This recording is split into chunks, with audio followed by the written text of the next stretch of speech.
you had one piece of advice to give them right now, what would that piece of advice be? Well, I think to anybody who's thinking about starting business is, it's coaching in cars, man. A lot of limiting beliefs out there, thinking, how in the world am I going to accomplish something like that? Not dissimilar to anybody. The greatest risk we were afraid of that did not come to fruition is... If I started a new business tomorrow, the first thing I would do is hire a coach. All right, welcome back to Coaching in Cars. I have my friend Eric Segale. Gosh, I knew I was going to mangle that. With me. He is one of the founders of Dovetail here in Greenville, South Carolina. So I'll let you, I obviously introduced you by name, but tell us a little bit about who is Dovetail and what do y'all do here in Greenville? Yeah, well, Dovetail Construction's we're a small commercial construction firm. We only focus on commercial construction. We don't do any residential. We're a small team. We've got 12 or 13 of us, really comprised of superintendents, assistant superintendents, project managers, and me and my partner Chase, as well as some kind of back of house support. But yeah, we focus on what I would consider maybe more light commercial construction. We do light medical, so hospitality, food and beverage, and then office. And those are kind of the three main sectors that we've identified as areas that we really want to focus in. And of course, there's one-off projects outside of that, but that's really what we focus in on day in and day out. Yeah, and you and I went to coffee before we did this, so normally I do just straight cold, never heard from you, don't know anything about you. But I do want you to tell me and tell the audience a little bit about how you got into what you're doing. You were an employee doing what you're doing for a long time, and you said there's got to be a better way.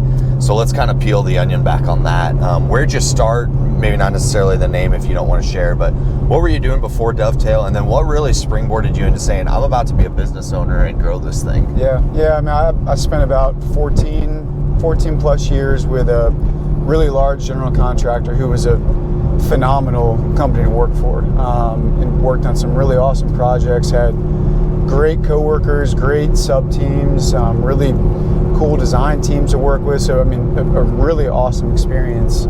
But they focused on really large projects that are just high stress, high demand, especially in the field. You work all the time. You work 6-7 days a week, long hours, and that's just challenging when you have a small family or a young family. And so it kind of seemed like there was an opportunity to focus on some of the smaller commercial projects that still have stress. Construction is a stressful industry, but that aren't on the same scale, and maybe allow us to focus more on the relational side of construction with smaller business owners. We just didn't have the opportunity to work with a lot of local small business owners in what we're doing previously. And what we do now is basically primarily small business owners that may be opening their first, yoga studio or a medical clinic or an office, and it's just a more intimate experience than maybe it was previously. Yeah, and I know it's funny when we started, when we exchanged messages back and forth, I went on your website and I looked at previous projects, and a building that my wife and I drove past literally every day and commented on, because if you know which building it is, I know you know which one it is. It is like a lighthouse in Fountain Inn because of the color. But we saw that whole project go up, and then when I realized that you guys did that project, I was like, oh man, what a cool connection. We've driven past that building 200 times probably. So that's the dentist office in Fountain Inn, right off of, 418 across from the 7-Eleven. So you guys did that project. Smiles. Yeah, I think the coolest thing that we've discovered in the last 4.5 years or so is the connections we make in Greenville. And Greenville itself is a small community, and even the surrounding towns around Greenville, they're all pretty interconnected. And so one of our values is connection, and the reason for that is the ability we've had to make connections with, whether it's design teams, small business owners, the trade partners, our own employees. It's kind of a industry of connections, and if you can have great relationships with other people that you depend on and do the work, especially your trade partners and owners and design team, you can do a really good job. But it's such a cool community that you're able to make so many connections so quickly. Yeah, and you got to produce, right? I mean, like if you can make connections and you can meet people and build relationships, but then also on the back end produce a world-class experience and a world-class result, there is plenty of playground for those businesses in Greenville. Yeah. I mean, I don't know the statistic, I can't remember. I'm going to butcher it and people say something in the comments, but we're supposed to grow like almost 50% in the next decade in Greenville based on all the data and census data that's coming. So, I mean, we're about to be a giant city. I always look at this and I'm like, we're Charleston 15 years ago, probably. Yeah. And people are starting to discover the upstate. But what that is allowing is businesses like yours, because business owners are moving here and starting practices, and they don't want to pay the high taxes in New York for their business anymore. So they come down to Greenville and they do the same thing there. They just don't pay as much in property tax and all of those things. People love it here. Like, it's a playground for what you guys are doing. So if you can build a really good reputation and you can produce, amazing things can happen in your guys' space. Yeah, well, and especially construction. I mean, for whatever reason, construction generally has a poor reputation. And that's not to knock anybody in the field, but I think if you polled a lot of whether it's homeowners or business owners and asked them how their experience went when they built a new building and renovated, I think a lot of people have a poor experience. And so because of that, you start almost with a leg up, because as long as you meet the commitments that you make, you stay on budget, you stay on schedule, you create the design that was intended. If you do those three things, which to me are that is your duty, you're hired to do that. So if you meet those expectations, you're doing a good job. If you go above and beyond that, you're doing a fantastic job. And so if the general consensus about construction is poor and you meet those thresholds, then guess what? You've actually done a pretty good job that's maybe above standard. Yeah. And I'm not saying that's how it should be, but I don't know, if you create a positive experience and the owners actually really enjoy building a new building or making their dream come true and it's fun, well then they want to do it again, or they tell friends about it, and it's fun to be a part of a positive experience like that, because you are helping them grow their business, and that's the best part about what we do, in my opinion. Yeah, I mean, look at us. You and I are both business owners. The last thing I want to worry about is what's going on with my construction project. I want somebody to handle that from beginning to end. I have the vision, but I have a business to run. All of these people that you're interacting with, they have businesses to run. They don't have the time, effort, or energy to deal with problems and backlog issues and, I can't get that material. There's a reason not everybody GCs their own project. Yeah. It's time, effort, energy, and ultimately, there are builders that take advantage of that, but then there are builders that are paid fairly for the connections that they have in that space and their ability to produce. A lot of people don't realize how much money they saved as a business owner by not being involved in that project. They just think about, how much would I have saved if I had done it myself? Yeah. How much would you have lost had you done it yourself? And people don't really, think about those things, especially from, for what you guys do in the building space. So. Yeah, well, and I mean, construction too, it's based upon relationships with your suppliers, with your trade partners, and if you don't have that established relationship, guess what? You're not going to get your tile on time, or your plumber's not going to show up, or there's so many factors that are dependent upon a positive relationship with the people that you work with. And if you're not doing a good job as a GC, if you're not doing a good job planning out your work to where your subs are extremely productive, and when they come to the job site, it's ready for them, it's clean, you've thought ahead, you've been proactive. If you're not doing that, they don't have to work with you. And so as a business owner, if you hire a GC and that GC is not doing those things, guess what? Those trade partners, the subcontractors, they may not show up to your job. Yeah. And then it derails the whole project. And so a good GC, in my opinion, really prioritizes the subcontractors to make sure that they're being supported on a job site. That's, in my opinion, our superintendents that run work, that's one of their primary focuses, is to make sure you're supporting the subcontractors, because they don't have to work for us. Yeah. They can go to work anywhere they want, and in a busy market like Greenville, there's jobs everywhere. Yeah. And so you have to prioritize making sure those guys are productive and effective when they step foot in your job. Yeah. Yeah, I mean, it's interesting that you guys have that perspective of giving the subcontractor a really good experience too, because I just think about like cleanliness. I used to, as a side hustle, I would do trim in brand new homes. So I would, go to my 9 to 5 jobs. I'd get off at 5, I'd go home, I'd eat dinner, and then to make ends meet, I'd go lay trim from 6 to 9 at night, for all these new homes that were in our neighborhood. And I remember the builders that were clean, the material was there, everything was stacked nicely, and they actually thought through, where do I put things to make it easy for the trim guy? Yeah. And then I remember the builders that put all the trim in the garage, 16-foot pieces of trim.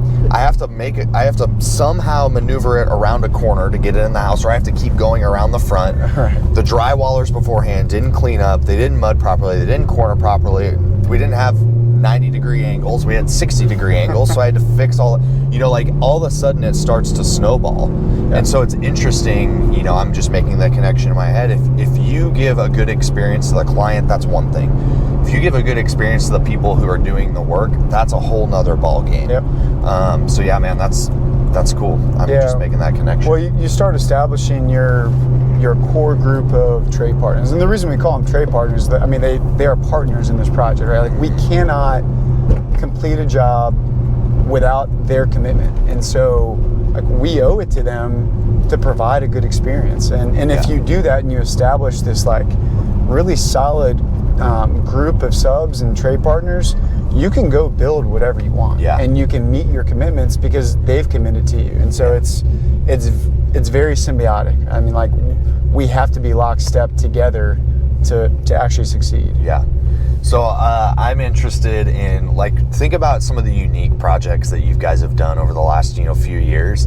What's one project that really sticks out where you're like, man, that really challenged us?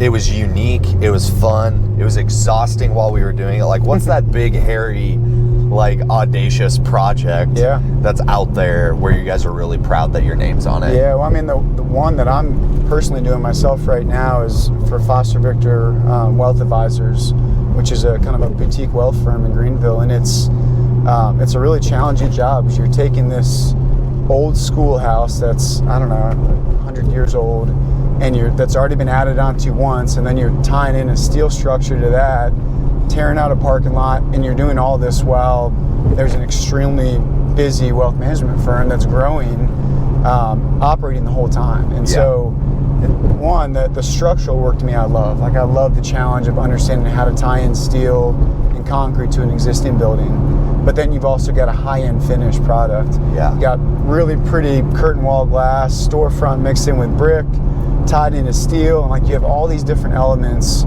of a large job that maybe what we used to focus on, but you've condensed it down to a smaller footprint, but you have all the same elements. And so the challenges are still there. You also have an extremely tight timeline. Yep. The client needs and wants this space by a certain time, and we've made that commitment to make that happen. And every day is a challenge out there, but I love it. That's the kind of work to me that I want to keep doing, because it challenges us. It's not just boring, mundane work. It's constantly keeping you on your toes. Yeah.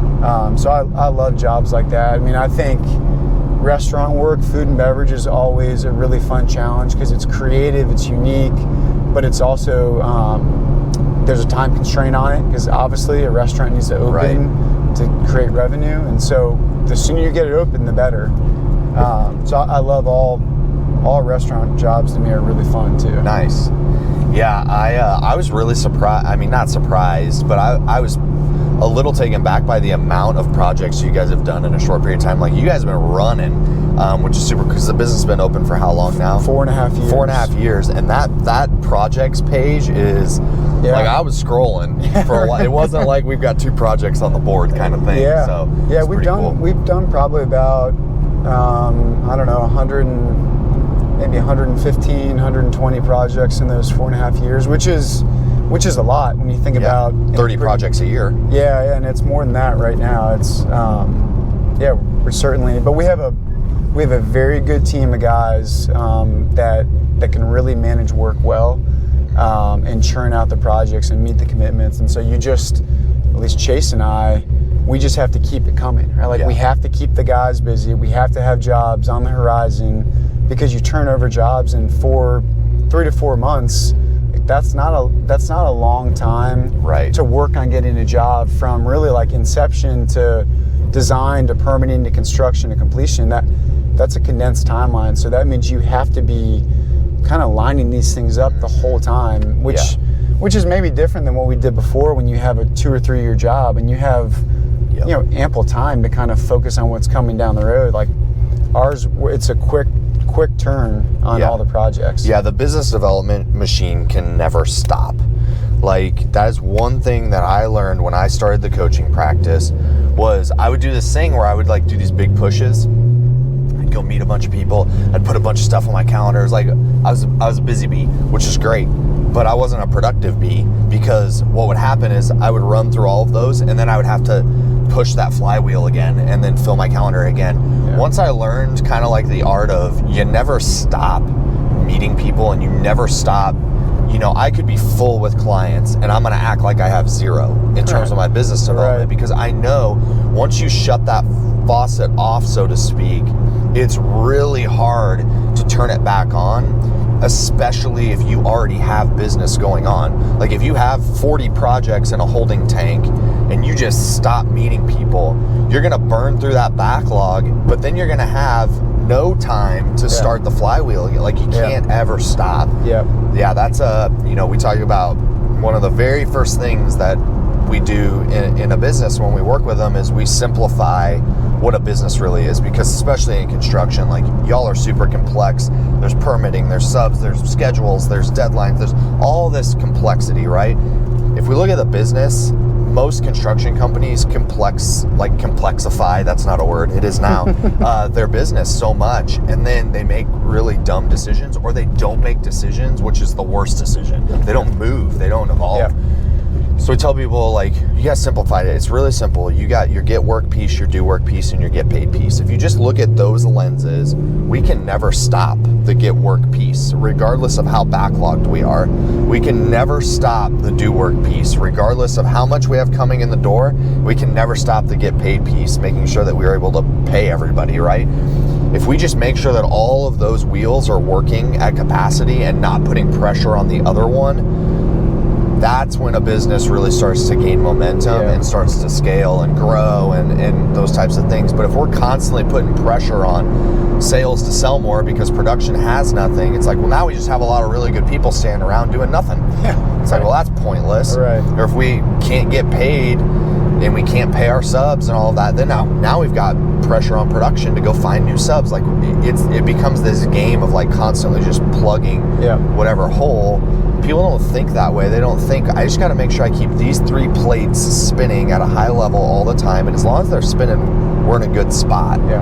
So. I think our one of our biggest challenges is getting out of the operational mindset, because we know construction. We've been doing construction for 20 years, and we're decent at that, right? So what's hard for us is to step out of that lens and try and operate in more of like a business development sales lens, because that's just not what I've ever done. And that's challenging for us, because both Chase and I are operationally focused and we're in the weeds probably more than we need to be. Like I probably shouldn't have been mopping the floors at Foster Victor an hour ago, but it's what the job needs, and so you do it.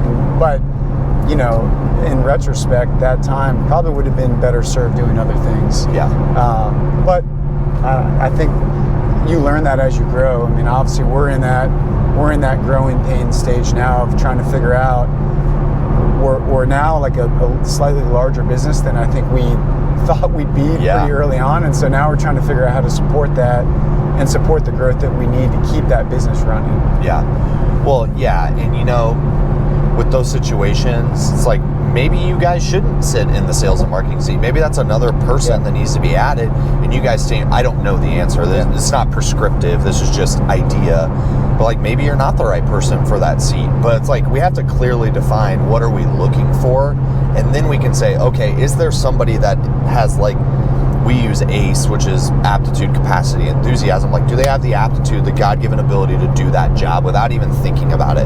Do they have the time, effort? Like, do they have the capacity and the physical capacity and all those things to do the job? And then do they actually want to do it? Like, are they enthusiastic and they genuinely want to go grow it?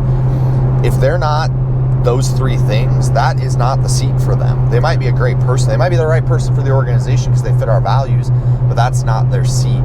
So it's like, you got to kind of say, like, you got to be really honest with yourself. What am I really good at? And that's kind of the lane I need to stay in. I need to not be spread like peanut butter across the whole piece of bread. I need to be just the peanut butter. We need to find the bread. We need to find the jelly. We need, all that kind of stuff. So again, not prescriptive. It's more of like a, hey, a lot of people think I got to step more into this role, and it's like maybe you're really good where you're at, and we just got to find somebody else that can step into that role. So it's interesting as you start a business, and you don't necessarily start it with and maybe some people do. I would say in my experience, we didn't start it with the mindset of this thing was going to just take off and grow really fast, and so you don't really have these like things in place. Yeah, and so I think that's been really challenging for us, is that we're trying to keep pace with the growth, but you're realizing like you have all these other things you should be doing that like you just don't know. But you start to realize it as you grow and you become a real thing. It's not just you and your buddy like, trying this thing out. All of a sudden you have people that depend on you, and that changes the game. And so now it requires you to do other things that you weren't really thinking about. And so it's just interesting. Become a victim of your own success, so to speak. Yeah, for sure. Right. But it's great, right? Like I wouldn't have it any other way, and I love what we're doing. It's just a whole new set of challenges that I didn't know existed. Well, and here's the thing is, I usually don't talk a ton about like what I do professionally in the coaching on this podcast, because it's intended for you. But one thing I did learn, from all the systems that are out there, like, probably shouldn't name them, but there's a lot of coaching systems and growth and scaling systems that are out there. Not a lot of them focus on the leaders and the leadership development. They focus on the business, which is great. But here's your problem. Your problem is you've been able to scale the business. You have not been able to scale the people as fast as the business. That's a whole nother set of problems, and that's leadership development and getting people to think like leaders, and getting people to think about what's the financial impact of the decisions I'm making. There's not a lot of coaches or coaching systems that, number one, have been through that and like on a rocket ship of a business, and number two, focus on those things. There's a lot of really great systems to help you grow and scale the business part of it, but you've already unlocked that. Whether by accident or by purpose, you've unlocked how do we grow and scale the business. Now you've got the leadership development. We got to grow our leaders. Actually, we need to reverse that to where you grow your leaders faster than you grow the business, so they can handle it. In our construction business back in Nebraska, we went from, I always say like we slingshotted, but it didn't feel like that in the moment. But when I look back, it's like we went from 30 million to like mid 50s in a year, and then we went to 80s, and then we went to 120, and it was like the business propelled so fast, and we had like this leadership turnover problem, and we never really could figure out what it was, because we were doing all the right stuff and we were killing it, so to speak. The problem is those leaders would come back to us and say, hey, like I could handle marketing at 30 million bucks, but I can't handle it at 60, and we're at 60 now, and I don't know what to do. So then, or we would identify, hey, you can't handle this anymore. It's fine. You're a great person. We want you on the team, but like this is not your baby anymore. We had this problem where like the business was just growing so much faster than we could grow our people. So we kind of said, okay, we're going to focus on the leaders and less on the business. The business is going to take care of itself if we have the people that are doing the work. So we just went out and we hired and trained and curated just what I would call assassins in those spaces. And I would always joke, I'm like, look, we could close down the construction business and open up a daycare tomorrow, and we would have like a killer daycare team, Right. because we just had the people that were really good, and they acted and they thought like leaders, they made decisions like leaders. You know, we were this family, and it just worked. And that was really kind of the key to unlock our success, to keep it going instead of just growing the business piece of it, because you've really unlocked that, you know, up to this point. It's funny to think about our business on that scale, because we're not at that scale by any means, and we often don't think about it to that extent. Like, we're not a big business, we're still a very small business, and so it's hard for me to even like change my perspective to identify us as this like larger business than we are, because I still feel like it's just me and a close friend starting a thing with some other friends, and then it's kind of grown with some other friends, and now we just have a group of friends working. Like, it's evolving probably quicker than we are. Mm-hmm. Well, and you can continue to take that path, and that's an acceptable path. Just know that your ceiling will then become your leadership team, right? So it's like, and that's great. Some people are like, great, I just want to be a $10 million a year business, and I want to ride it out into the sunset and just keep doing what we're doing, do 20, 30 projects a year, and that's great, acceptable path. But if you want to keep it going and keep the momentum going, you really got to focus on the people piece of that thing. Yeah, for sure. I do have a couple questions that I always ask. We're already back, but what was your first car, and what's your most memorable memory in that car? My first car was I think it was a 96 Honda Accord. It was black, little like 4-cylinder, and the nickname was Ghost Cat, because it was like tinted out black. I think this was like the same era as Fast and Furious. Yeah, the first one. Yep. And so one of my like early memories with that thing was like probably I guess whatever, sophomore year of high school, driving with a couple of buddies, and there was a sunroof, and I took care of this thing. Like, I washed it every single week, and it was my baby. My buddy, like, obviously being stupid high school boys, there were a bunch of girls behind us in the car, and so my buddy opens the sunroof, goes to stand up to throw a tennis ball at their car, and just rips off like the like sun visor over I catch it by my hand, and I can't hang on to it, and it flips over, lands on the street, and then the girls run right over it and crack it. It's like, and like, you know, like to me at the time, an $80 like sun visor was a big deal. And I was so pissed at my friend. So, and that would have been a killer Ghost in the Graveyard car, all murdered out. Exactly. You know? Yeah, man, it's like a piece of your heart got driven over. Right. That's awesome. Yeah, I had a 97 Civic, I think was my first one. 97 Civic, black. You know, Fast and Furious era. You know, it's so funny how we all, you know, our age group fell so hard for that. Like, we had this weird connection to it, which is great. And now I watch those movies now, and I'm like, man, how did I get into this? You know, of course it's super far-fetched now, but so advice to anybody wanting to start a business, or people who have a business right now that are maybe struggling or can't see the light at the end of the tunnel. If you had one piece of advice to give them right now, what would that piece of advice be? Well, I think to anybody who's thinking about starting a business is do it. Give it a shot. I mean, it's worth it. If it doesn't work out, it doesn't work out, and you can always go back to what you were doing before. But if you're passionate about it and you think you can do a good job and you care, then do it, because there's nothing like working for yourself. And then for those that had businesses that are looking to grow it, you just got to pour into it.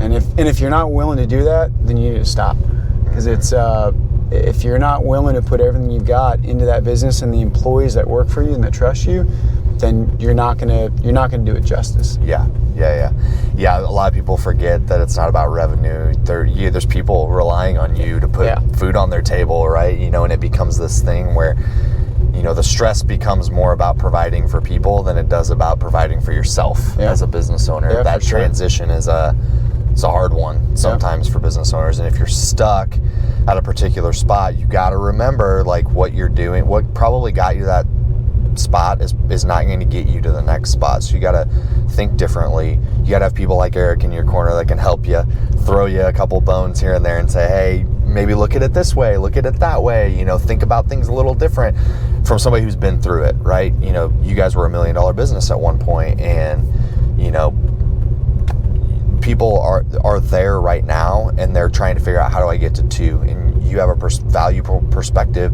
to help people understand, hey, you're stuck here because of these things, right? Because I've been through it. I've lived it, right? So cool, man. So Dovetail, that's the business. You and Chase, we should probably get Chase on here sometime. Yeah. But you and Chase, founders of it, and you guys are, you know, running it today, and you guys have grown and created something super amazing. I see your signs. I remember when we moved here, I saw your sign. I had no idea what it was, and then here we are 3 years later. We run into each other. Yeah. But yeah, man, you built a cool business. I'm excited for the future for you guys, and till next time. Yeah. Right? Likewise. Thanks for coming on, man. Absolutely.